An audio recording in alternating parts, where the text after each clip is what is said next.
Welcome back to another video from the Debate Room podcast. This is episode 120. Today we're going to be doing an NBA and NFL episode because we're in like the intersection of both. NBA is heating up, season just started. NFL week 10 just happened. So we got a lot to talk about both. And we're not going to really do too many times at this point, just do 2 episodes for one. We might try to do it like that. But right now we're going to do NBA and NFL. It's been a week since we recorded, so we also have to do it that way as well. But how you guys been, Max? I know you went to the Penn State. At first, I was confused where you was at. Then I'm like, Whiteout was sick. Why did you go there? Like, I really, what was you there for? Like, you're a Michigan State fan and you're a Michigan State student. I got friends of friends who were out there. I visited them. They came over and visited us at Michigan State. So I went with one of my roommates and we repaid the favor. Yeah, it was the best atmosphere I've been a part of. I went to the Big House 2 weeks ago. Watched Michigan State. Penn State was better. Penn State was so much better. Of course, the White House was going to be great. They smoked Washington. That game was, loudest stadium I've ever been a part of. That was like cool ass experience. So, I'm glad you got to experience that because Michigan State has been trash ever since you got there on both sides of the football. Wait. How's Bradley's football team? Okay, please shut up. See, like you can stop. Just don't even say anything there. Your basketball team probably has what, like 5 fans, 6 fans. So it's like, no. It's really not about it. Bro. It's really not about it, bro. Big fan base, very good fan base. You know what I'm saying? We're also in that, we're in an area where all the people around here are Bradley fans. There's no, Michigan fans and y'all the little brother. It's none of that around here. It's no competition. So it's always good like that. I was gonna like you're acting like you're the first person to say this. Like basketball is not close, but yeah, football's we've been getting whooped the past 3-4 years, but past that, the 2010s has been Michigan State's. They've been the big brother with everything relating to college football, besides the last 2-3 years. So, all right, look it up, do whatever you want. Look it up, do whatever you want. Q, how you been doing, man? I just want to check on you real quick. Cooling. I just got snowed in, so I ain't leave the crib for like 2 days. But it went from a blizzard to being like 50 degrees out of nowhere. So I don't know. Weather weird out here. Yeah, I'm glad I'm in Colorado. It's nowhere near snowing over here yet. But we're gonna start off with NFL. So a lot of football, a lot of exciting football, a lot of exciting storylines. We're not gonna talk about Caleb Williams and the Bears because we did that last week and it hasn't improved. It actually got worse. It lost to the Patriots, like I said they were gonna do. Drake may outplay Caleb, like I said he was gonna do. But stop. No, this is where Latif's got to stop because when it fits his narrative, it's great. But when the Jets can beat the Patriots and the Steelers, easily, and they lose both games, nothing's ever said. So I just want to make that known. Like, Latif can take his victory lap. Latif has a very tough time. Latif has a very tough time taking his losses, and we know this all the time. Q said this, Jaden said this, whatever. We all know that Latif has a tough time taking his losses, but when it's his victory lap, he'll run that race as fast as possible. So I just want to, for everyone who thinks his narrative of like, Latif's always right. No, we never touch on it when he's wrong because he doesn't want to, and it somehow just avoids the topic list or just never gets brought up. So let's not dig into it. That's not true. When the Jets lost those games, I was berated in here and in other places for those losses. And people every time the Jets lose, even though I'm not a Jets fan, they let me know every week. But we will be moving on. Let's talk about something that nobody has really a stake in. It's the Vikings. The Vikings have been struggling the past 5 weeks of football. Sam Darnold specifically has been struggling the past 5 weeks of football. They got in a hell game with the Jaguars, one of the worst teams in the entire association. Won by 5 points. And mind you, this was out without Trevor Lawrence. So I want to ask you guys, has Sam Darnold's magic ran out for the season? Is his insanity run over? Has he reverted to being back to the quarterback he was on the Panthers, on the Jets? Is this who Sam Darnold is? The thing with Sam Darnold is that he's not doing anything differently that he hasn't done in previous stops. It's just on the Jets, he's playing the exact same way, but on the Jets, everything's going to look worse because it's the Jets. Obviously, same thing's going on with that same organization right now today, but that's neither here nor there. The Panthers, full cast of weapons, solid old lines, healthy CMC. He looked exactly like what he was looking like now until CMC went down. Same thing with the Vikings. He's still making a boneheaded plays. Like the first 4 weeks, just nobody capitalized on him. he had a lot of drop picks. Like he was still doing the same erratic things, but slowly and surely, eventually, just caught him in those. Because turnovers, it hit or miss, and it just started, hitting. Now everybody, is catching on, and that's just what it is.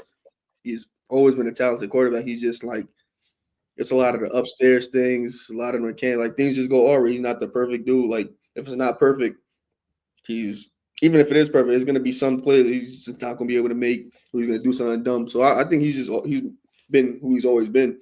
It's just now they caught up, and now the Vikings they're not catching nobody by surprise. And people remember like, oh, this Sam Darnold. You know what I'm saying? Like he's gonna throw it to us. Let's catch it this time. Like I said, I think that's just all that's happening. I came into the season with I think a little higher hopes for the Vikings than most people. I thought the Sam Darnold thing would work out okay. This team could get 7-8 wins, see what happens. And obviously for a while, like looked pretty good. For the first 5 weeks looked amazing. But yeah, like I really think it is just a case of like Sam Darnold looked good in that one game with the 49ers. He had these spurts where he like plays pretty well. This is the best roster he's really had. I get San Fran, but he didn't really get time to play in San Fran. The coaching helps, obviously, but I think it's just kind of he's not the talented, transcendent quarterback that people think maybe he was for the first couple of games. He's not, and we know that. But he could win this. He can get this team to a couple wins here or there. I truly think this is why it was a big mistake the Vikings did not capitalize and try and trade for a guy like Matthew Stafford. Whether that rumor or something was true, I think like literally playing them on that Thursday night game and seeing that, hey, we lost, we need him, and the Rams go, okay, we won, maybe we can actually do something with him. Like that was your chance to do it, and it kind of fell through. There's no one else in the market you could really go get, and so now this team is kind of stuck in this mediocrity of having a great defense and having great weapons, but Sam Darnold is holding you back. And this team, when you look at other teams in the division, when you look at other teams in the conference, other teams in the NFL, there's just nothing here that's going to push them over the top. And Sam Darnold can go out here and play good football, play mediocre football, I guess. He can have these ups and downs, good games and bad games, and maybe sneak him into the playoffs. But at the end of the day, it kind of is like just this, you're going to have the good with the bad, but it'll never be enough to put you over the edge. So I think it's just Sam Darnold, what we kind of thought going into it. And the Linsanity run or whatever, I think might have just been like new. I guess people couldn't figure it out, but coaching's got to figure some stuff out. Offense got to figure out ways to help Sam Darnold because whatever they had going is not working anymore. So I'd never ever believe in the Sam Darnold hype, like ever. I never thought he was good. He is an average to below average quarterback that needs everything to be perfect in order for him to perform well.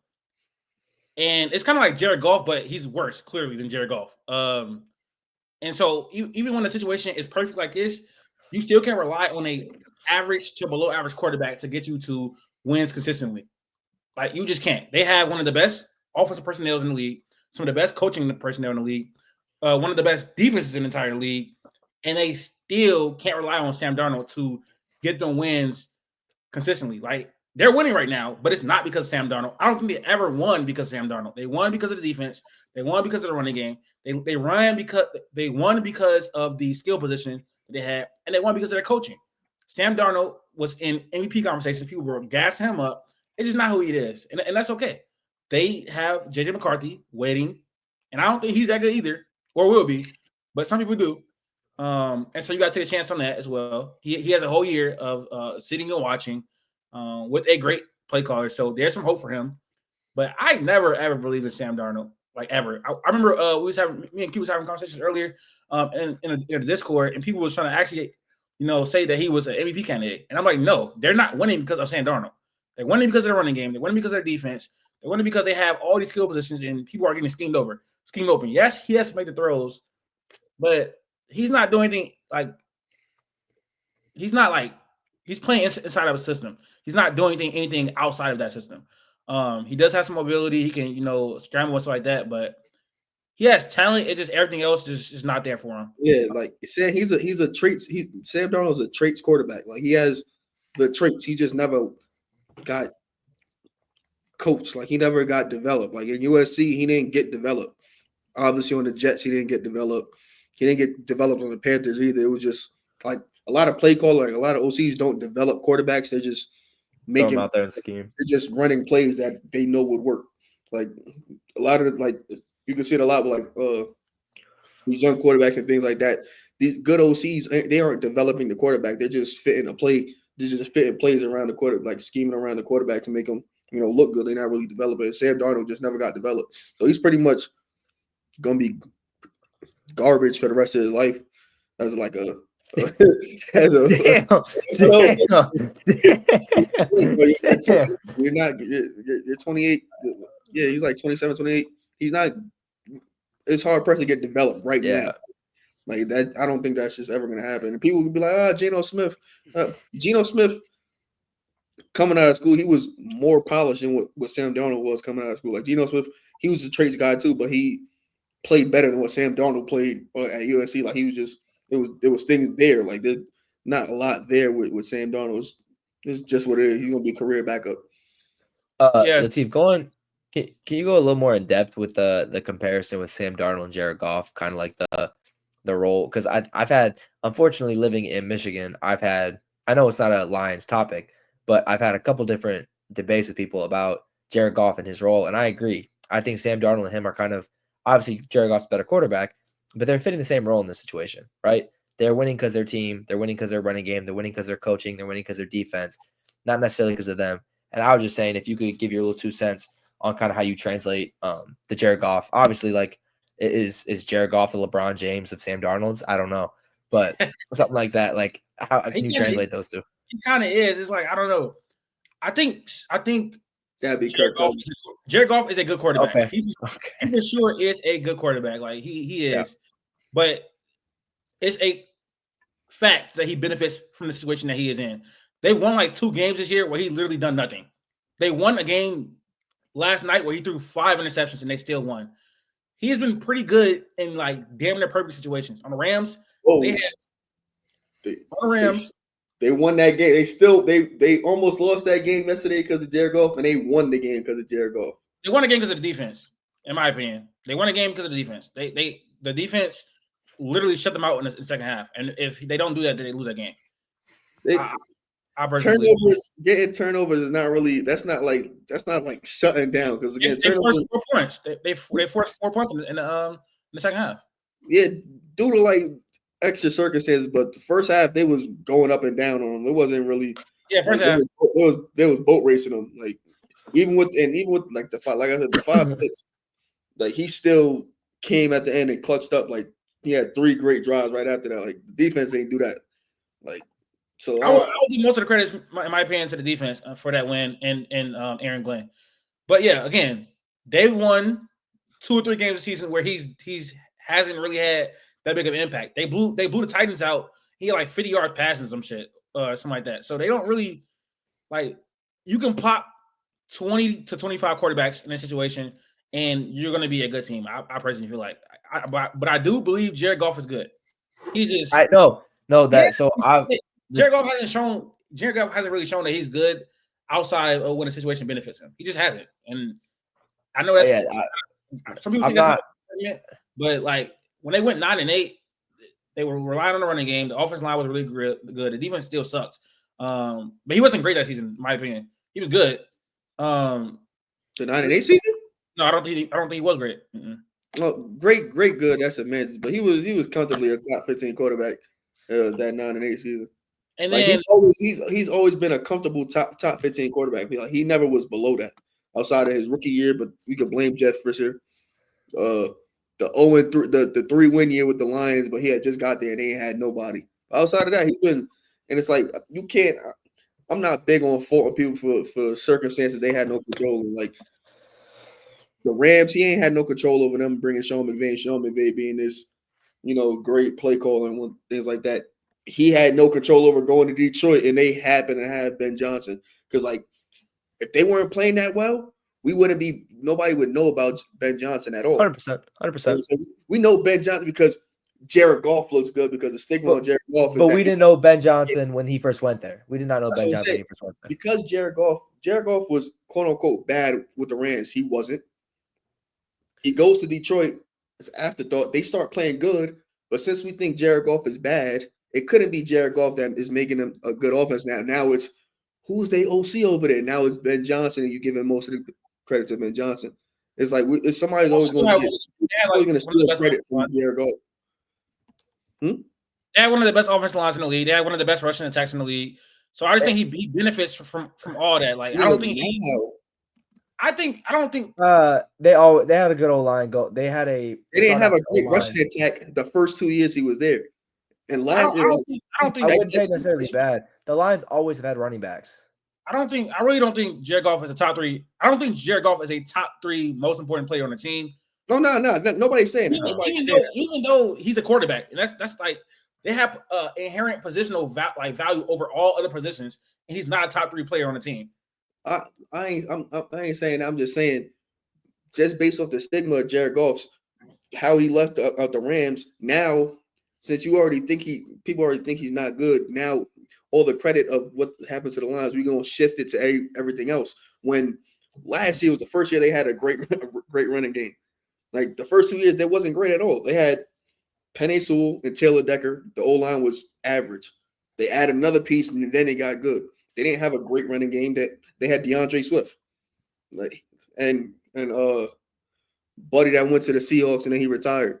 But they weren't great then. People were still making jokes about Dan Campbell. Nobody believed in the team. Then last year they pop is Ben Johnson. You know what I'm saying? Because we're not going to give credit to Jared Goff because it couldn't possibly be Jared Goff that's doing something good for the team.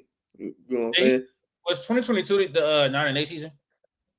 Yes. That was the year that they beat the Packers last game. Yeah, 29. He had 4,400 yards, 29-7, 99.3 passer rating. Pretty good. We can move on from them though. I think the Vikings are pretenders. They're not going to win anything with Sam Darnold at quarterback. We probably should have been noticed that. That's the thing about contenders. You had to I think Nick Wright. Who says it? It's either Nick Wright or Kevin Wiles. You got to close your eyes and you got to envision it. Can you see this quarterback holding up the? I think Kevin Wiles. It's a Kevin Wiles thing. Like when they were doing like the tears and whatnot, I think like he was like, "Can you see Sam Darnold holding a Lombardi trophy?" Yeah, you can't. I just can never envision that ever. Like, if I can't see it, I don't think it's ever gonna happen. That's why there's only like 7 quarterbacks that I could honestly see, and then there's a bunch of other ones that like are situation dependent, and it's only like certain situations, like the Niners situation and the Lions situation. There's like 15 quarterbacks that I could see on those teams that could probably win it. The farthest I'd go is probably Jared Goff on this Lions team, but that's if, because I know for a fact he could get to a Super Bowl. Like I've seen that before. Winning this, that's a whole different conversation. You could see Dak Prescott holding it up for the Lions, though, correct? Oh, with the Lions, yeah. Lions and 49ers. Anywhere else, not. I don't know. He's better than both the quarterbacks that they starting. All right. All right. Next topic. Should we be concerned about the Chiefs despite being 9-0? They have been in a lot of. Can I get in, please? Can I just get in? No, I'm sorry. No, because the Chiefs is like, I don't even know what it is. It's destiny. People blame the refs, whatever. They just win. And like they win under any circumstance possible. You can get a flag, you can miss a field goal, whatever. They always just seem to win a game. And it's insane. Like, this is not like Patriots type stuff where they like just, I don't even know. They didn't even have this in the middle of the season, the regular season. No. Playoffs, sure. But like this regular season for the Chiefs is wild to me.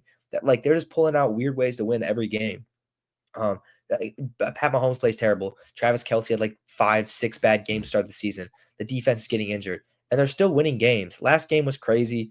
The blocked field goal, obviously, they somehow win the game again. This team seems like a team of destiny, and obviously they could lose in the playoffs. Who knows? But with how the season's going, they could easily go 18-0 or 17-0. This team could go undefeated the rest of the year. I think the only tough team they play is the Bills. They play the Bills. Am I tweaking? Yeah, Sunday. So I think you got the Broncos again. You got the Raiders again. You got – I'll read through the schedule one more time. Chargers. Okay, so again, like not all super easy games, but he normally beats the division. Like those teams are whatever, but he normally beats the division. The Bills a tough one. You could definitely lose that game. The Panthers win, Browns win, Texans, okay. So you got the Bills, you got the Texans, I guess maybe the Steelers now. So you do have some tough games, but at this point in time, like they just seem like some sort of destiny or luck's on their side, and they are able to win every single game. So with this Pat Mahomes team, first of all, if we do a three-peat and a perfect season, that's got to put a bow on the GOAT conversation. This could be the best, whatever, like little dynasty that we've seen in the NFL. This season could completely cap off a great Chiefs dynasty. They can rebuild after this. But no, I would say for this Chiefs team, win or lose, with how they've looked, I don't care. They've looked good. They've looked bad, but they've been winning games. So that's all that matters at the end of the day. Pat Mahomes is getting this team to win. Andy Reid's getting this team to win. This team is winning games. I don't think it's luck at all. Oh, go ahead. I must say it's not luck. That's being disingenuous. They have the best. I'm sorry. It's just crazy that every time something happens or whatever goes there. Yes. What happened last game? You're saying the block field goal? Like they executed well. They blocked the field goal. They executed well. You know what's lucky? No, understand. And they miss. Leo Snell made a play. You know what I'm saying? Like you have the best coach, the best quarterback, best defense. Offense on third down is historic. The offense is still top 10, no matter how bad you think it looks. However bad you think Patrick Mahomes plays, their offense is still pretty like damn basically top 10. Like I said, historic on third down. Fourth quarters, Patrick Mahomes, the best fourth quarter quarterback in the league. This is just a great team. They have a great special teams. Like they're great at all three phases. Those teams usually win games. There's nothing luck about it. They lock up when they have to lock up. If Patrick Mahomes needs to make a play, he makes a play. This is what good teams do. The thing with the Chiefs, people caught up on what it looked like in 2019. In 2019, that's a whole different team. We're far removed from that. You want it to look like a light show. There was a light show with Tyreek Hill. Why do you think it's going to be a light show if you don't have Tyreek Hill? They changed their identity. They went defense first. Changed identity. Obviously, if you don't got the most explosive player in the league, you're not going to have the most explosive offense. But that doesn't always win games. That team went to 3 years. They went to 2 Super Bowls, lost it badly, and barely won one. This team, without Tyreek Hill, so far 2 for 2, about to go for a third, and they haven't lost since last Christmas. People got to throw that 2019, 2020 Chiefs team away. We're 4 years removed from that. There's a whole different regime. It's a whole different team, a way better team, if you ask me. They're not winning by luck. They're just doing what they have to do. And come playoff time, there's no team, no quarterback, no coach that you're going to bet against. Listen, man, I get it. The Chiefs deserve the benefit of doubt. They're the 2-time defending champions. They have the best quarterback in the world ever to ever exist. They have Andy Reid, the best coach in the NFL. They have the best defensive coordinator in the NFL with Spags. But a part of me is like, whatever you wouldn't accept in a loss, you don't accept in the win. And they have been struggling at times, and it hasn't looked great. I think if a team is going to knock them off, this is definitely the year to do it. Because it still again looks like clunky, like it did last year. It looks clunky. The offense isn't firing all cylinders. I'm sorry, they should not be in a close game with the Broncos. The Broncos have a great defense and an elite defense. We just saw the Ravens blow them out by 4 last year. I understand that they shouldn't have been doing that last year either. I mean, he beats division teams, but sometimes they're close. Obviously, that Raiders game last year they lost. He always division one. He always loses at least one.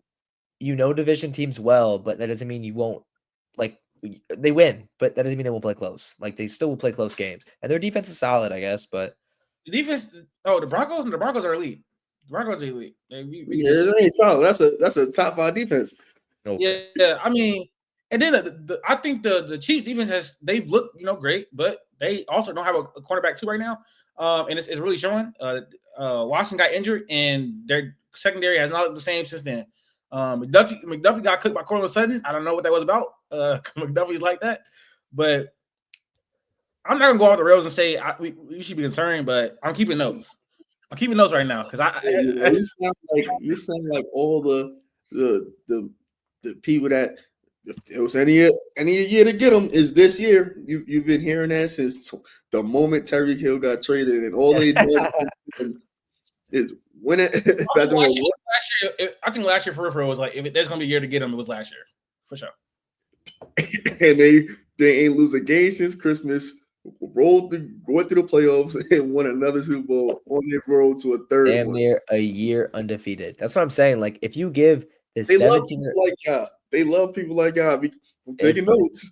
If they do a 17-0, like real talk, if they do a 17-0 perfect season and win the Super Bowl, I'm not going 17-0.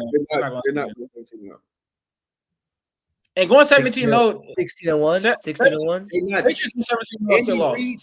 Andy Reid, no matter what, if they have a first seed locked up or the division locked up, like if the first seed is locked up, he's resting people. He's resting people the last 2 games. He always does that. I got you, but still. The 17-0 is not more important than being ready for a playoffs to do something historic. Understand. But if you have that chance to, that's why they're not.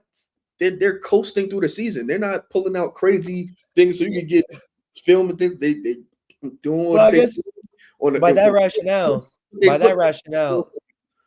they're resting people like week 14. If they get to week 15. If they get to week 15 and they already got 13 wins, they're resting for the next 3 games because they're gonna. Yeah, there's no way that the Bills or the Ravens are gonna be able to. Especially if they beat the Bills. They beat the Bills too. After week 15 because they'll have the tiebreakers on everybody. Everybody got 15 wins and they'll be in first place.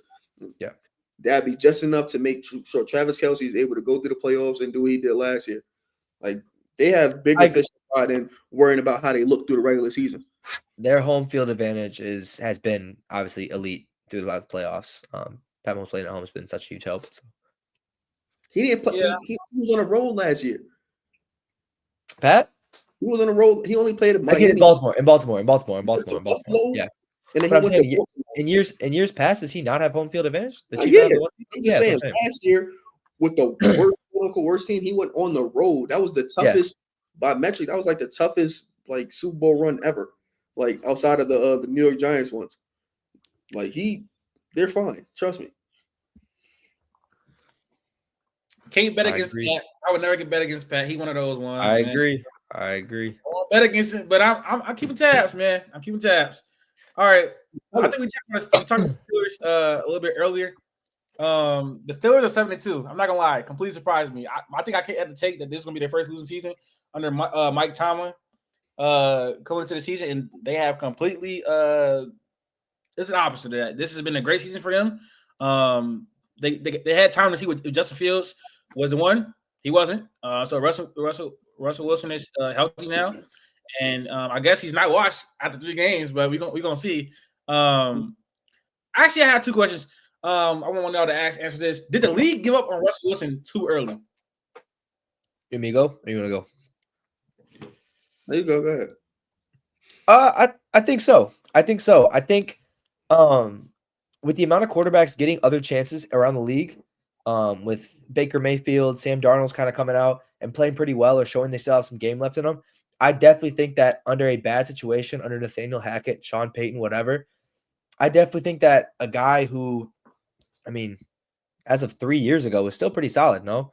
Like Russell Wilson was the last year in Seattle. He was coming off an injury. He had no one on the team, really. It was like DK and Tyler, I guess, but O-line was not good. I definitely think that Russ, especially being a Super Bowl winning quarterback, deserved another chance. I came on here, and I think I got laughed at by Latif again. I said that the Steelers could mess around and host a playoff game or potentially win a home playoff game. Bro, I'm not going to lie. With how we're looking right now, they're 7-2. They're 7-2. And if they beat the Ravens, you're looking at division crown. Their defense is looking solid, which the Ravens defense is not. I'm not going to get into a Ravens Steelers debate right now because the Ravens are a better team. Don't get me wrong.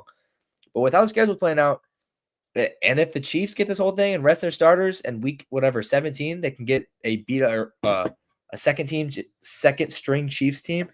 This Steelers team could mess around and be either the 5th seed or be a division winner. Their defense is looking really good. But yes, I believe that the league definitely gave up on Russ way too early. I think he still had a lot left in the tank. And even in Denver that last year, there were some flashes that he could still do something again. And when a lot of other quarterbacks were getting chances, I think that Russ should have got another one for sure, especially with this kind of situation. I don't think the league gave up on him too early. I think the league reminded him of what he was and what he is. When he came into the league, he was on Seattle. Great defense, great head coach, running game, opportunities to throw the deep ball. That's how they're gonna run their offense. First down, second down, take a shot on third. If it hit, whatever, kick, punt it, let our defense do the thing, get it back. He needed culture. That was a great culture. As time went on, Russell Wilson got a head of steam, and he be, 9-time Pro Bowler, All Pro. You know what I'm saying? Things like that. He started racking up the accolades and things like that. He started thinking he was, him, Hall of Famer, which he is. I don't think that should be a debate. He got he wanted some things that just wasn't fitting what made him successful. Get to Denver, thought things was going to be great. It wasn't. Now you get to the Steelers, a great organization with a great head coach and a great defense. Not a great running game, but they run the ball. Deep weapon. Well, 2 now. Yeah, coach that's not going to take no nonsense. Put you right back to what you were when you came in the league, and it's looking, semi-successful. We see what it look like for the rest of the season. But I think this is just like him realizing what he actually was, and not, him actually getting dumbed down. It's just, hey, you wasn't never, that guy that dropped back, 2-step drop, get it out. He was always a scrambler with a team that had a great defense just to cover up for your mistakes, and that's what's happening right now. I still don't think Russ is that good, to be honest. It's only been 3 games. I'm going to have to see a larger sample size, because over the last 2 seasons, he showed me more that he wasn't good than he is. He still has, the arm to make plays down the field, but I want to see it over the course of the rest of the season. I want to see it in the playoffs. We're not going to see it in the playoffs. They're going to lose in the first round. But yeah, I mean, is he like washed? He's not what he was for sure. He's definitely not. He's not the let Russ cook Russell Wilson at all. He's not. You can't like throw the ball 40 times with him and expect to have a great offense.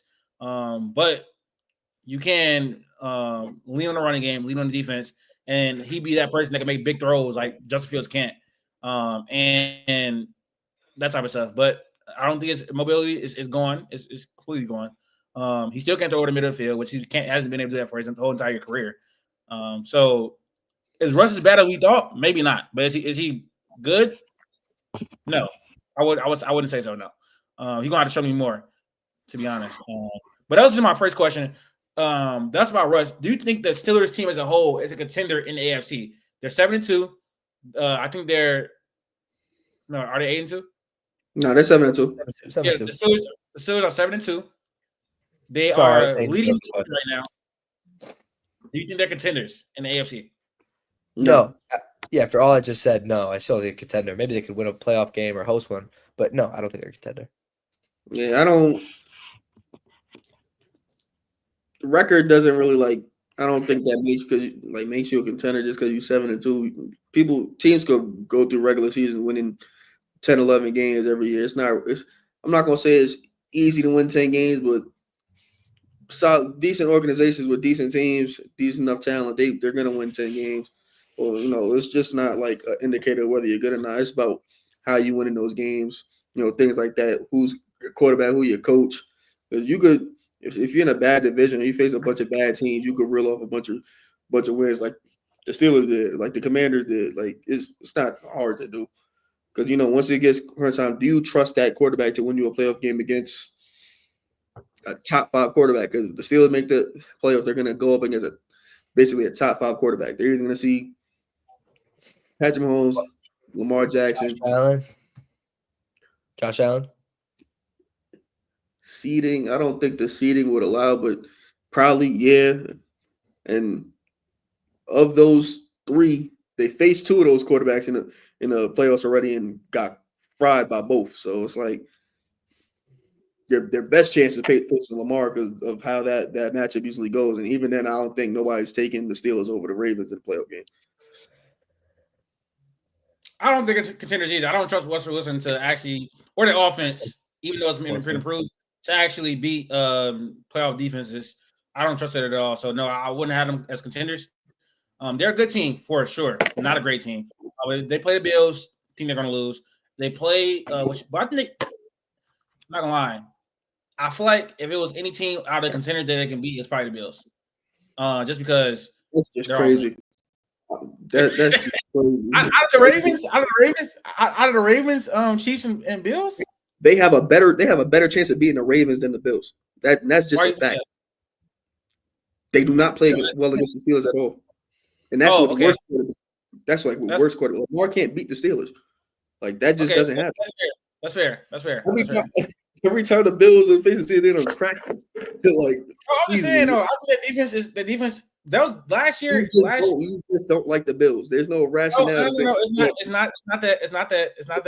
I don't have anything against the Bills. The reason I said that is because I think that the Steelers have a good enough defense to stop their offense. Is what I think. They have a good enough defense to stop any offense. The three-time MVP, the soon-to-be three-time MVP, like that they've been doing. I said the Ravens was a fair point. I said that, bro. I literally said that. I forgot all about that. But no, I don't have anything against the Bills. I just think they have it. Of course you did. All right, bro. Anyways, no, I think we all agree that they're not contenders, though. So we can move on to the next topic. And it's going to be, hold on, let me get that off the thing. So last segment, the Steelers obviously beat the Commanders. We really didn't talk about the Commanders, but the Commanders have Jaden Daniels, who's a top 3 pick in the NFL drafts. Caleb has been playing like shit all year. And Drake May came in, took starting spot. It looked really good. So knowing all these things we've seen, if you could redo the top 3 picks in the 2024 NFL draft, what would be your order? I'm pretty chalk. I'm not switching the order. I think Drake May is close to getting up in that top 2 conversation with what he's been doing, with what he's been given. I think he's looked okay. He's looked pretty good. He's looked great at times with how bad that Patriots team and how new that coaching staff is. And you got to give him props for that. He has had good intangibles. He's looked good on the field. Like he's looked like a competent quarterback at times with a team that looked very incompetent in the past year, 2, 3 years. But as far as just talent goes, you got to take situation out of it. It's still a year out. I will still take Caleb. I'll take Jaden Daniels, and then I'll take Drake May. Caleb still has all the tools, and everyone thought he has all the tools and everything people thought he had. The Bears coaching staff is just killing it out of him right now. So I think if you were to put Caleb on the Commander situation, he'd be fine. If you were to put Jaden Daniels in the Bears situation, it would still be bad. Like I don't think it's this whole thing where you can say that Jaden Daniels is far better and it's going to be far better. Caleb hasn't got a chance yet because of how bad the Bears organization has been. So if I had to redraft, I'd redraft the same exact way. But with credit to Drake May, he's close. He's close to getting up there. You think Jaden Daniels is more talented than Drake May? No, probably not. But I think I'll just take what I have right now. I came into it in the draft process too. I agree with you guys. I thought Drake May was the second most talented quarterback, and I still think even now he's got the higher ceiling. We talked about that. But I'm leaning a little bit right now with Jaden. But yeah, I mean, I know where you're going to get into this, and to be honest, I don't even disagree with you. So it's kind of your preference, but unfortunately, with how nasty the NFL and how every discourse is, it's kind of how you're playing right now is how you'll be the rest of your life, it seems like. So I think that the conversation with Jaden Daniels right now, it sounds great and it looks great, but quarterbacks develop and teams change, and you kind of got to roll with that. I think Drake, I like Drake. I've liked Drake since he was out of college. So I'll keep it the same. I'll be PG in the public eye. I won't get any hate on me for right now. But I support you, Q. I support you on this one. You don't even know where I'm going. If I had to draft them, it'd be Caleb 1, it'd be Drake May 2, it'd be Jaden Daniels 3. I want to preface this, like I said earlier, with the Sam Darnold. It's hard to progress when you're already older. Jaden Daniels was a 5-year starter compared to people that we talking about that only started 2 years. I'm pretty sure we not a 1 year, like NFL, not a 1 year thing. You know what I'm saying? This is you drafting a quarterback, especially you drafting him top 5 pick. That's for the long haul. I think Jaden Daniels is closer to a ceiling, like than clearly Caleb and or Drake May is. So I think I don't think he gets much better than what he is right now. If somebody told you Jaden Daniels is probably like a top 13 quarterback right now, you won't get a lot of pushback. But I'm pretty sure he probably stay around top 13 for the rest of his career. It's not much more to progress. Like eventually, a lot of them going to get down. Certain things like certain throws he won't be able to make, like the line of scrimmage, short pass, things like that. People are going to catch on to that. He could throw the deep ball, but that's like not a thing that's going to always be there. Like that's not there every single drive. Like if you rely on that, you're not really going to get nowhere. And like I said, the athleticism thing is going to eventually like dim down. The better arm talents, I think, are Caleb and Drake May. And I think that's going to just get you farther. And Drake May, of all three of them, I think is probably the rawest, but I think he probably has the best ceiling out of all three just because of size, mobility, things like that.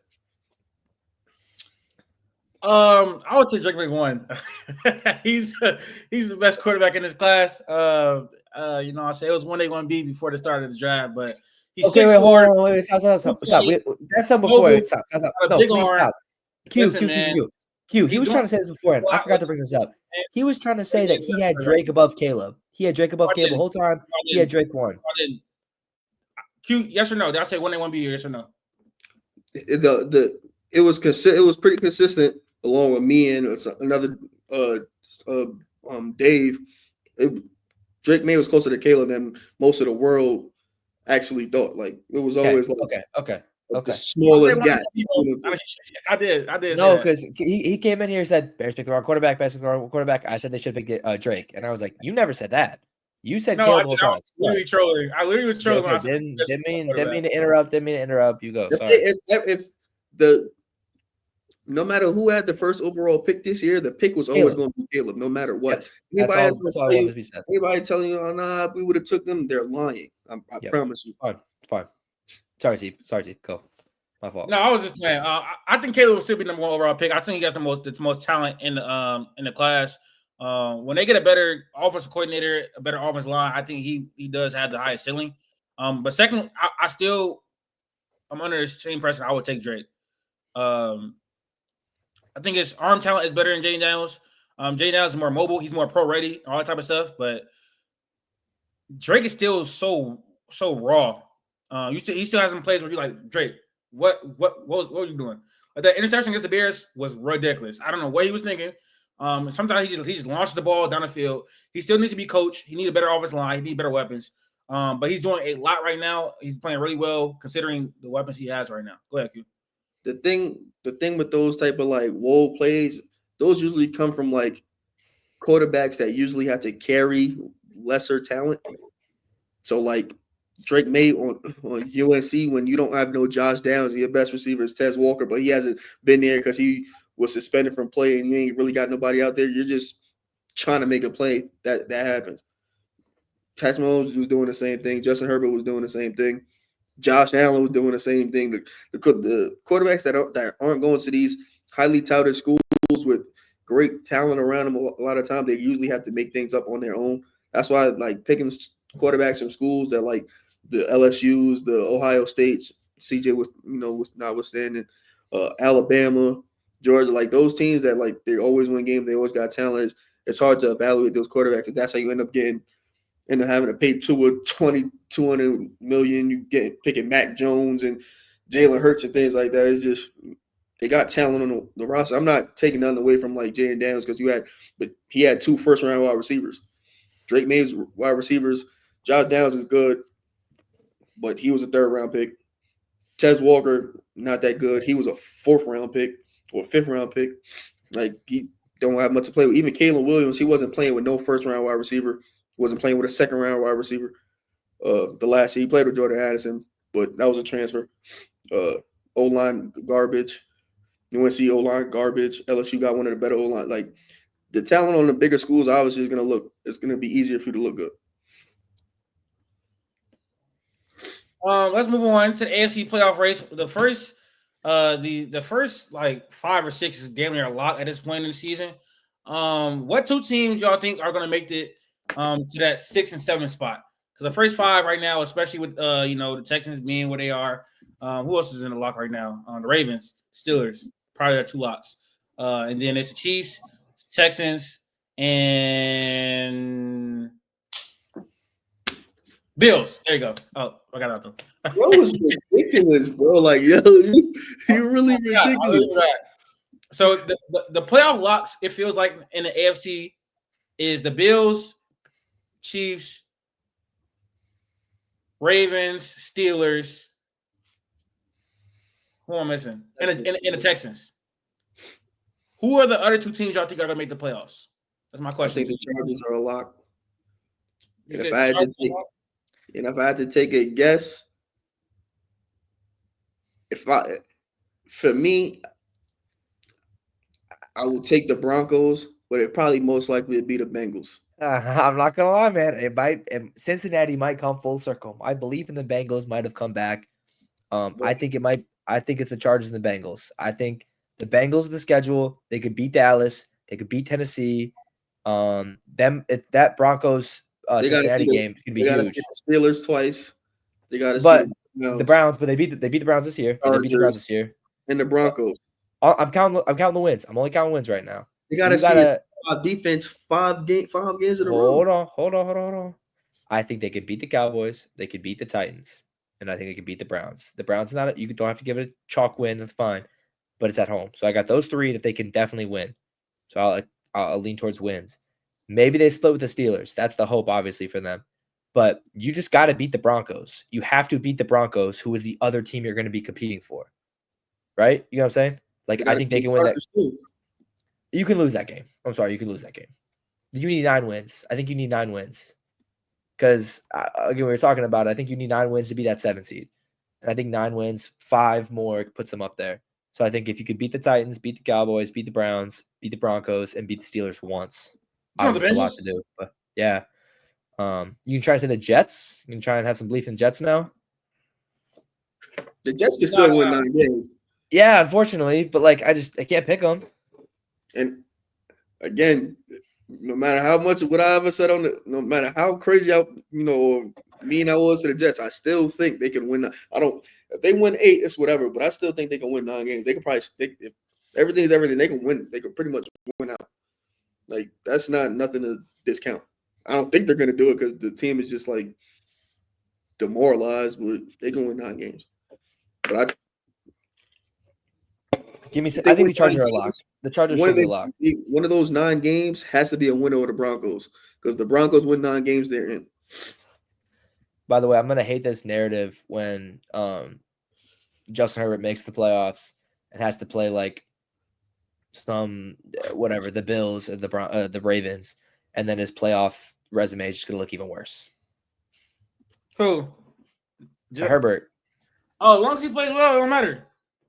But like by the way, their schedule is not super easy. They got the Patriots and the Raiders. The Chargers to do anything this year except for me anyway. So I had them in the playoffs. I had them in the playoffs. I believe. I don't know. I went back and looked at the video. I got looked at kind of crazy. Are you sure I had him in my playoffs? I remember you had the Bengals. You had the Bengals and the Jets. The Bengals and the Jets. Already crazy. Yeah, I don't even want to go to the rest of that. I'm pretty sure I had the Jags. The Jags and the Chargers were my last seed in.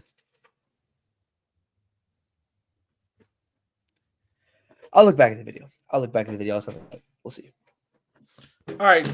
We can move on to the NBA. That was it for the NFL. A little 48 minutes of the NFL. Let's talk about my Cavs. Cavs started 11-0. About to be 12-0. I think we're beating the Bulls right now. You were losing last. You were losing last time I checked. It's 89-87. We're up to, but we're great in the clutch. We live out close games. So I'm not worried in the slightest at all.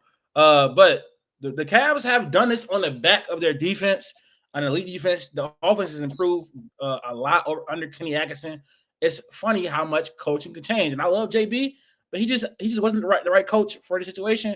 I didn't think we should fire him, but Kenny Atkinson is here. He's performing well through 11 games. They look at the best team in the East. Without the Celtics, you can talk about that. But do you guys think that the Cavaliers are the biggest threats to the Celtics in the East? As of right now, they gotta be, just because of the way their team is playing. It's not just like a record thing; it's just how they're playing. And like Donovan Mitchell still hasn't woken up yet. He's been pretty. I don't want to say pedestrian, but he hasn't been 28 points per game or uber efficiency, carrying the team, which he doesn't really have to. So I'm not gonna knock him for that. That doesn't really matter. It's just everybody else is playing well. has to be continued progression with Evan Mobley for this team to really be serious. Because I believe in the defense. It's just do they have the firepower to score? Bucket for bucket with the Celtics, because that's ultimately what you're gonna have to do. Your defense only gonna get you so far because they also got a good defense. Eventually, you're gonna have to start making shots, and if Donovan ain't making shots and Darius Garland ain't making shots, it got to come from somewhere. They need another form of some type of offense that they could, like a person that can get a bucket on their own. The guy that's going, I think it has to be Mobley. I'm pretty sure it has to be Mobley. If they want to do anything, Mobley pretty much has to be their second best player. That's the only way I think they could really go toe to toe with the Celtics. I got hope. The Celtics shit can't keep going on. I know it just started, but I don't want to see it, spiral down out of control and end up winning like 3, 4, 5 championships. I don't want to have to deal with that. So I hope the Cavs can do it. Max, are the Celtics the biggest threat to the Cavs? Sorry, yes. Are the Cavs biggest threat to the Celtics? By the way, Q, I did have the Chargers my 7th seed, and I was met with, that's not going to happen.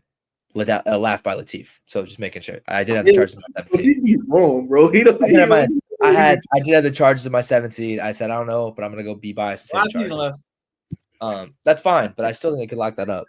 Anyways, I don't know. I'm not gonna lie. That's my answer to this question. They've looked good. I need to watch more Cavs games myself for sure. For me, it all comes down to secondary scoring with this team. Their defenses look good, but I need DG to be the guy going forward. He needs to be that secondary option for them. Evan Mobley, whatever it is. In the playoffs, they need to get some sort of help for Donovan Mitchell, because there are times where Donovan Mitchell looks like an All-NBA top 10 player in the league, and there's no one to support that. So I do think offensively, whether it's the Evan Mobley step that Latif's been talking about or hoping that's going to happen, or the DG connection just keeps on working, this team needs to find some secondary scoring if you're going to go up against teams like Boston, even New York or Philly. Do I think they're the number 2 contender? I'll still say I'll probably lean no. I think that the season will sort itself out, and I think that you'll still have the top teams up there. I think Milwaukee will still bounce back. I think the Knicks will still be up there. I think Philly will still be up there. So I still think the Cavs will be up there as well. But I don't know right now if I'm going to say that, through 11 games, even though they've looked great, that they're going to stay as this top contender with Boston in the East. To be honest, I don't even know if Boston really has a contender in the East right now. Boston's just Boston. That's how it's going to be. I'm not gonna lie, the Knicks defense is terrible. Cat can't guard anybody. That paint is like entirely sweet. He's 91%. He contests. When he contests the shot, it's 91%. Like, I think it's 95%. It might have been 95% the last time I checked. I think it's 32, 35. Something like that. It's over 90%. Of people just scoring them at the rim. So I don't know. That kind of makes me question. And their bench is not good either. So we kind of knew some of that coming in. So I would have the Cavs as I think the Cavs are the biggest threat in the East to the Celtics. They have 4 all-star level players. They have an elite defense. They have a good bench. They have a good head coach. It's just about who are you going to get to be that secondary creator come playoff time. Is DG going to finally step up come playoff time? Is Evan Mobley going to step up come playoff time? Can Jared Allen perform come playoff time? But I think they can beat any team that's not Boston. Honestly, I do think they can do it because they have the defense too. They have a playoff superstar in Donovan Mitchell. Evan Mobley's offense steps, and he's been used differently in this offense. The shooting on the team looks better than older years and stuff like that. So, I think they're the biggest threat for sure. Did you just rely on, by the way, I like that we agreed on that. I like the first thing we agreed on damn near all episode that they need secondary scoring come playoff time. But did we just say that Jared Allen is going to be the second option in the plaurplayoffs? No, I did not. But he did say 4 all-time.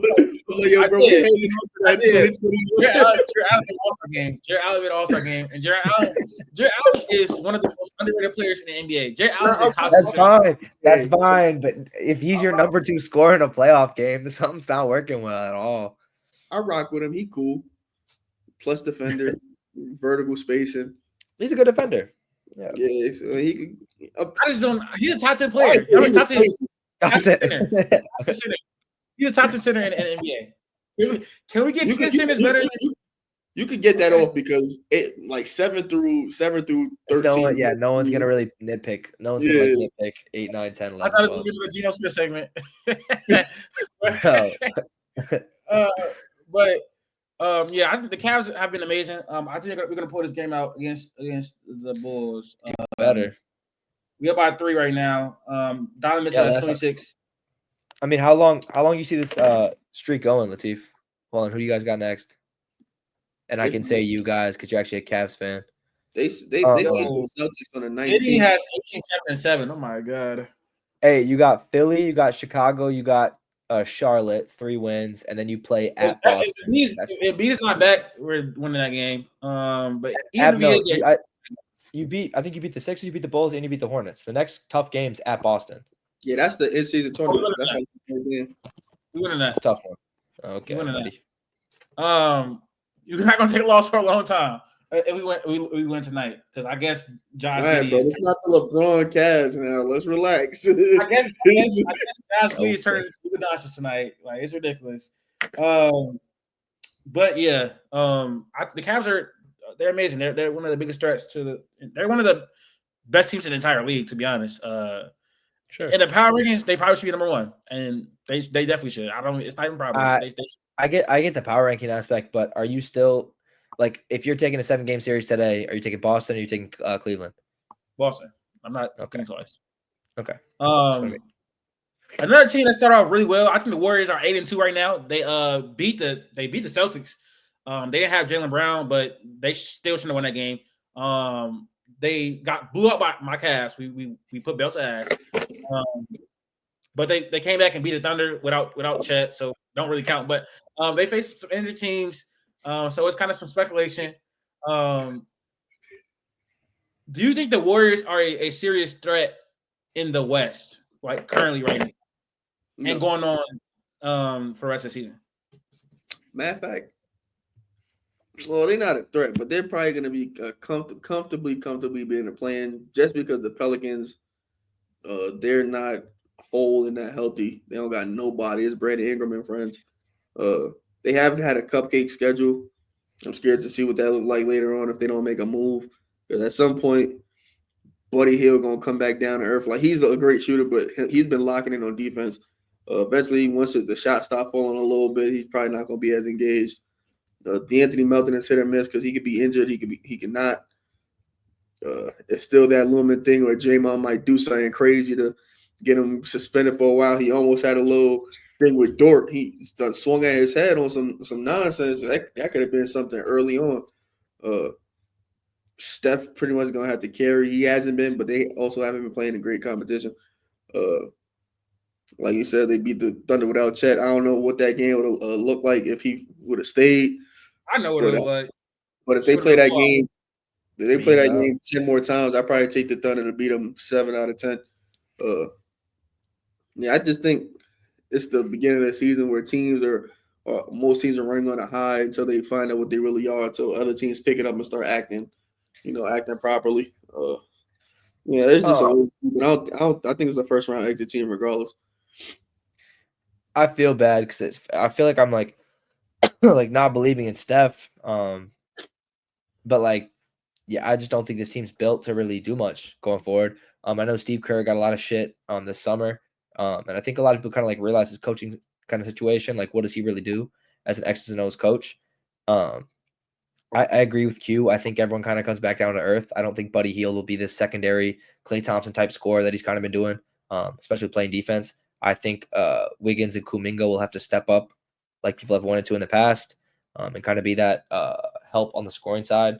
But also on the defensive side, Podziemski needs to take another step. Like, there's a lot of things that need to happen for this team to really be considered like a contender. I think when you look around and you see – what's up? So that's your man's. Podziemski? Who is it? Because whatever. Jaden texted in the group chat. It's Dante DiVincenzo. I get Podziemski. Where have you been? I think as a whole, this team does not match up with a healthy OKC. It doesn't match up with a healthy Minnesota. Doesn't match up with Dallas. Borderline not even Phoenix. Borderline not even Nikola Jokic with whatever he has around him sometimes. But I just don't think this team The first round exit, I don't know. I still got to see a lot more for the rest of the year. I agree. I think they dropped down to a playoff team, a play-in team. Sorry, but I don't think this team is really built right now to contend for a title unless Steph Curry does some Steph Curry things and really backs this team going forward. But there's still a whole other defensive side. There's still a whole other scoring option that you don't have a Jordan Poole or a Klay Thompson for that you did in their championship run. You really got to put some trust in guys who don't normally get the basketball like that. So I don't really trust this team as much right now. I think the Warriors can be a sneaky team in the West. They just have to make a move. Like right now, I don't trust a offense with Buddy Hield being his second best scorer. I think Draymond Green has been one of the best defenders in the league this season. Been doing a great job to make this defense be one of the best in the league. But they have to make a move. If it's Brandon Ingram, if it's Zach LaVine, they need a secondary scorer to take pressure off of Stephen Curry and allow him to be his best self. Because I think Stephen Curry is still a really, really good basketball player, still a top 10 player in the NBA. And if they want to maximize the years he has left, they have to make a move. They cannot be complacent at all because the team is really deep. It's a good basketball team, but they're in the loaded West. And over the stretch of the season, and come playout time, play-in time, they don't have enough offensive firepower, in my opinion, to actually be a real serious threat with the current roster. But I think they're a good team. They've had an easy schedule with people being out, but they also have won games with Stephen Curry out as well against the Pelicans per se as well. So they're a good team.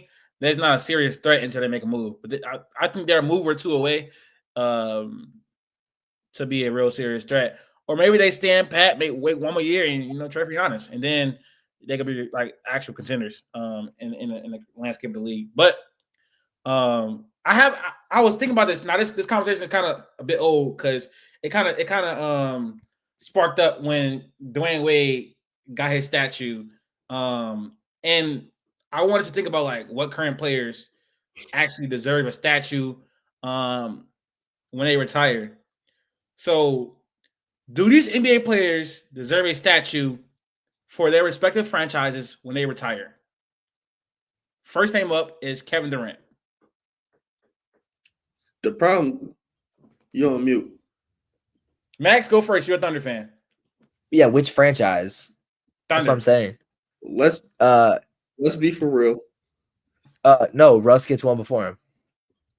I still think Russ gets one before him. Kevin Durant's the best player in the franchise history. I agree. But still. He's not the best Thunder ever. He's not the best Thunder ever. He's not the best Thunder player ever. It's a different statement. He's not. Russ is the best Thunder player, just like how LeBron's the best player to play for the Lakers, but Kobe's the best Laker. Huh? Based on what? For what he did for the city. As in, like, he didn't leave. Kevin Durant is the best player. Kevin Durant is the best player to ever wear a Thunder jersey, but he's not the best Thunder ever. That's Russell Wilson. That's Russell Westbrook. Kevin Durant is the best Thunder player. It's not best. He's the best Thunder player ever. Do you agree that it's two separate categories? Russell did more for the franchise than Kevin Durant. Do you agree it's two separate categories? Yes, and I think Kevin Durant fits both. I think he's both. I think the leave hurts it. I'm sorry, no one's bitter about it, but the move that he made hurts his Thunder legacy. Sure, whatever. Except for the dude that axed out on a sneak tip because his man Paul George also left, so he slid off too. Let's not he didn't act like he didn't leave. His snake shit was leaving in free agency. He didn't axe out of the team. Westbrook axed out of the team. If you want to play semantics, Kevin Durant was free to leave. If you want to be corny about because he left to this specific team, he didn't ask for a trade or none of that. He just left as a free agent. But as a Thunder player, there's nothing that Westbrook did more than Kevin Durant. He left him to dry. It wasn't a signing trade, nothing like that at all. He just left him to dry. I'm just being honest. The people at OKC would be much more appreciative of a Russ statue than a KD statue. He's not getting a statue. You think he should get a statue? Do you think he should get a statue? Who, me? Yes. Do you think he should get a statue? Yes. You can't give someone a statue that did that to your franchise. You just can't. Like, it can't be ignored. It was the weakest move in NBA history. He completely left them out to dry. He went to the team that beat them when he underperformed in the playoffs. You can't do that. You just can't do that. Like, you can't give a statue to someone that you. I would say you can do it. You can do the move. You can't get a statue. Off of a free agency move when the player that you're trying to tell me deserves a statue was also bad in the playoffs. He was more times than Kevin Durant, and also left.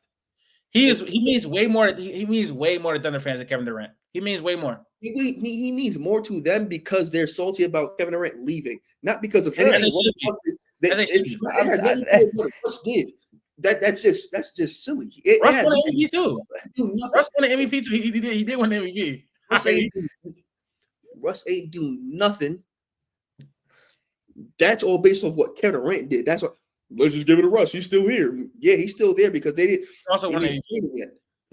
He also won an MVP. Kevin Durant did too. Kevin Durant won 4 scoring titles. Kevin Durant was the best player on their team for 7 years. And because of what he did, on a team that took him to the finals. Because he choked and went to the team that he choked to, he does not deserve a statue. He just doesn't. Jersey retirement. The agency, but the same dude that you trying to tell me did all those same things and was worse. No, he did. He also was way worse in the playoffs. He did not do all the same things because, in all honesty, his trade was beneficial to the franchise. His trade was beneficial to the franchise. Russ got traded and they got stuff back for him. Russ got traded and they got stuff back for him. They did, and Russ didn't go to the team that beat him. Like, so I don't know. Or he didn't have no real control over that. Okay, that's it doesn't matter. That's what matters that he went to the team. Technically, he did because when James Harden bust that ass in the playoffs, that's the team he ended up on. Anyway. Was it not the Utah series? It was. James Harden beat him in the playoff series. Before, yeah.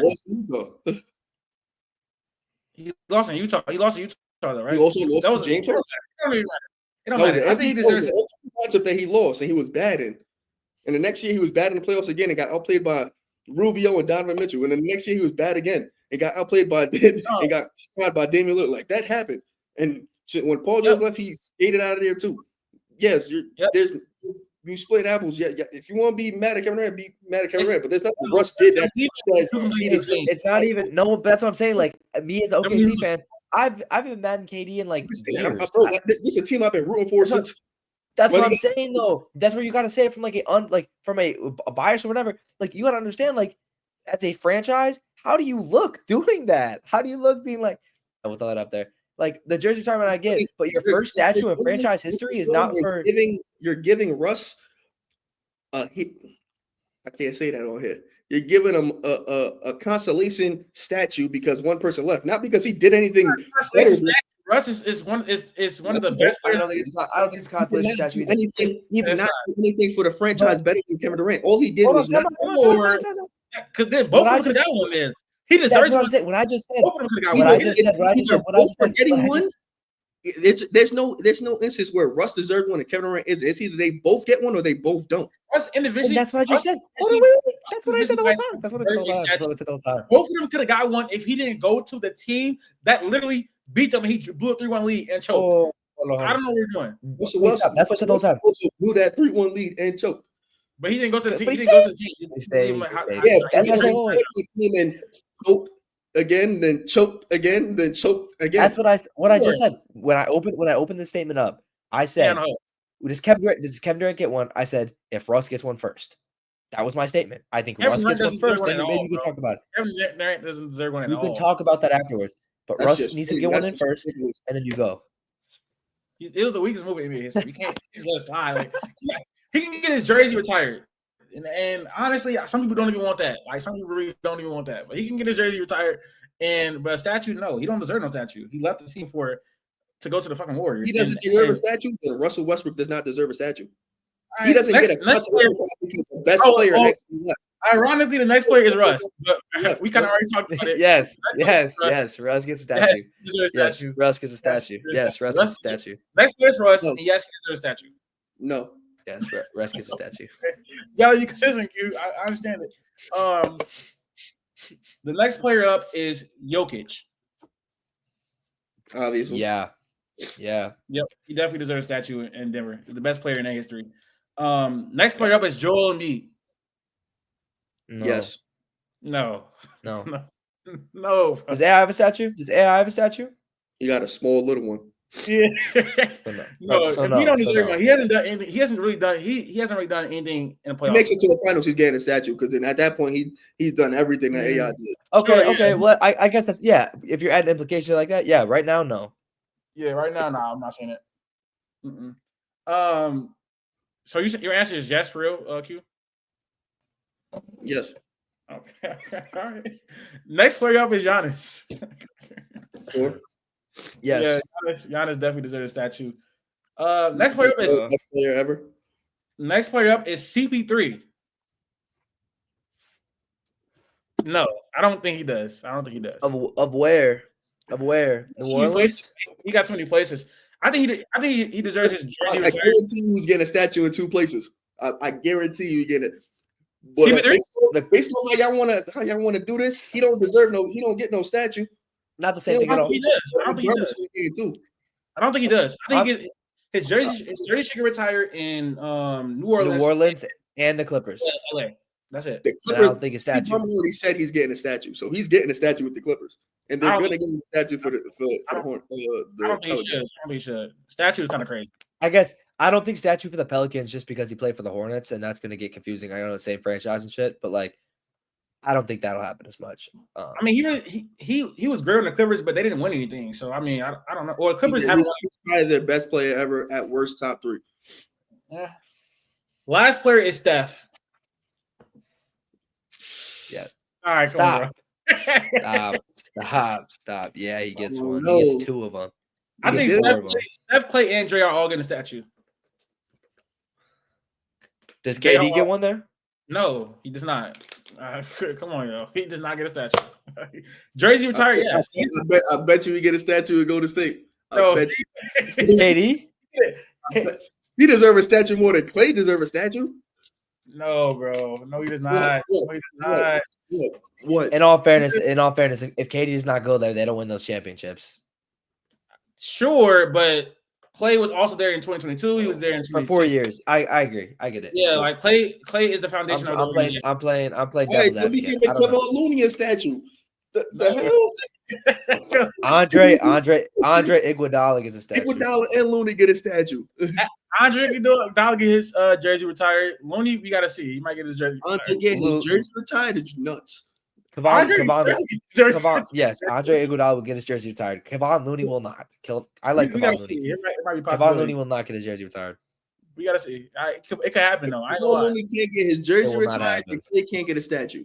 No, now we just handing out statues because buddy, they got rings now. Not even because what they did. No, Looney actually meant a lot to Looney has made. That's awesome. So did Andrew Bogut and Sean Livingston, but I don't think anyone's calling for them to get their shit retired. So. Has they got to have someone else played in their jersey number yet? We gotta see. What's up? That's 5. Someone else Moses Moody. Who is Moses Moody? Not 5. That's most space, bro. Yeah, most space. What was Kevon Looney? Kevon Looney. He's still on the team. How we wearing 5? Am I dumb? He is. Kevon Looney's 5. Moody's wearing like 7 or 8 or something like that. Kevon Looney is 5. Sorry. Yeah, Moody's not 5. Yeah, Moody can't be 5. Kevon Looney's wearing 5 and he's on the court. That's weak. But yeah, most Bates maybe, but Kevon Looney's crazy. Is anybody wearing number 34? That's Sean Livingston number. I'm pretty sure nobody wearing that. They might nobody wearing 35. I know that for a fact. They might consider putting They already said they're retiring his jersey. I thought they already said they're retiring KD's jersey.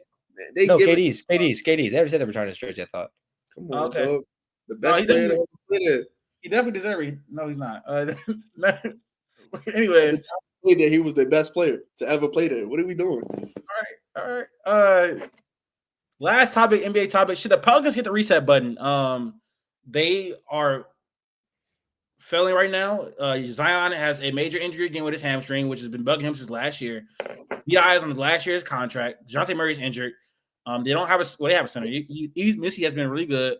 Should the Pelicans just tank at this point and try to trade B.I., get assets back, and then get a high draft pick and a premium draft class? What are we thinking right now? For sure, that's always the move with an injured team that's clearly not going nowhere because it's trying to make a run in December/January is not going to do much but get you in a play-in spot. And again, they had cracked by a top 2-3 seed. That ain't a way to go out. That's not the best use of your resources. In a landscape where it's a lot of older teams, older stars, there's a chance that you get yourself a 2-3 year grace period where you could stockpile some actual talent that fit together, develop, and by the time them old guys is out of there, you got a prime, fresh, ready young team ready to go in a pretty much probably going to be open West. That's always going to be the move. Whatever you think of Zion, I don't think Zion is like the generational, he's the number one championship. I think that you could kind of like, I'm not saying throw that away, but don't set your sights on him being your best player, trying to really build around him. I think you should just probably just build the best team that fits, and whoever becomes the best player becomes the best player, or you build an assets, you drop a then star on that team. But with this draft class, you could get there's pretty some star talent or star potential within the next two. Move like that. Hopefully, Zion, stays healthy on the court, and then you could move on from there. But I don't think they should try to do anything this season in terms of win. I think they should just call it a season and get a top 5 pick, hopefully top 3, and get an actual dude to put there. I think the reset button is kind of like, I think there's levels to it. Obviously, you could do a hard reset and just get rid of everything. I obviously don't think you want to get rid of Zion Williamson. And I also don't think they want to cut ties with DeJounte Murray as quick as they did. But obviously, you can't see what's happening with a hand injury. So I know if Jaden were on here, he would talk about keeping Herb Jones and Trey Murphy, which I understand. I think they're great pieces to move forward with as long as you keep them under a certain price tag. But yeah, I think if you could try and Zion's, if he can get healthy, he is still super young. Like, he has a long career ahead of him if he can stay healthy. If you could trade CJ, DeJounte Murray, Brandon Ingram type thing, and get money off the books, get a pick or two, and try and do something to get a VJ Edgecombe. If you could try and slide in a 3-4, a Dylan Harper, something like that, just to try and help this team. I don't think you're getting Cooper Flag, and that also wouldn't help the team either way. But if you can get a good guard to pair up with Zion and hopefully go to the future with them, it'd be huge. This draft is really deep, though. What's up? I don't know about VJ. I love VJ, but not on this team. Not at all. They need more. They need I think they need a point guard. I don't think DeJounte Murray is the future, and I think they need more space. Okay, so like I said, so you can get Dylan Harper if you want. I'm just saying, like, there are other ways to go about it. But I do think that this team, if you could develop Eve Missy, if you could try and build with pieces like Herb Jones as a 2 or a 3, Trey Murphy, there's 2 or 3 on the bench. Like, you have good pieces to go forward. Like, we talk about this roster is a good roster. It's just not built well. You got names, you got guys. It's not built well. So I think this team really needs to take a deep look, figure out coaching situation, figure out who you need on your team. But I don't think this is their year with the injury lingering with Zion, with the injury lingering with DeJounte Murray, and CJ McCollum's only getting older. Yeah, I agree. I think they should. It's kind of hard. You got to monitor Zion's injury, but if it's not looking good, you should just punt the season, trade Brandon Ingram for what you can get back from him, re-sign Trey Murphy, which I think they already did that actually. DeJounte Murray is not a long-term piece. That trade is looking worse and worse by the day, honestly, especially with how Larry Nance is performing and how Dawson Daniels is performing right now on the Atlanta Hawks. I think that they should draft a point guard in this coming draft. You have a really good crop of point guards. This is a really, really good point guard class. You got Igor Denham. You got Dylan Harper, who I think is more of a 2 guard at this point. You got Kasparis Giannis. You got Ben Serif. You got Boogie Flan. You want to go to the 2 spot. You got Jalil Batia. You got a lot of pick. The guard class is really good. It is really good. And me and Q you're gonna get on that pretty soon here coming up. But with how good the next 2 drafts are, you kind of don't want to waste the season. But if Zion is not going to be healthy, your season is over anyway. So BI, just try to get what you can from him. His value is at an all-time low because he's on his last year's deal. So maybe try to trade him to the Warriors and see what you can get back for that. But where else can he go? I don't want him in Cleveland. I'm not gonna lie. That was kind of rumored. Don't want him in Cleveland. But yeah, that's we all agree on that. And that's gonna be the end of our episode. There's gonna be a lot of content coming out soon. A lot of these videos are gonna be cut up and put out as segments and TikToks and stuff like that. So make sure you support us on our social media page, keep up with us and our channel. And we are out.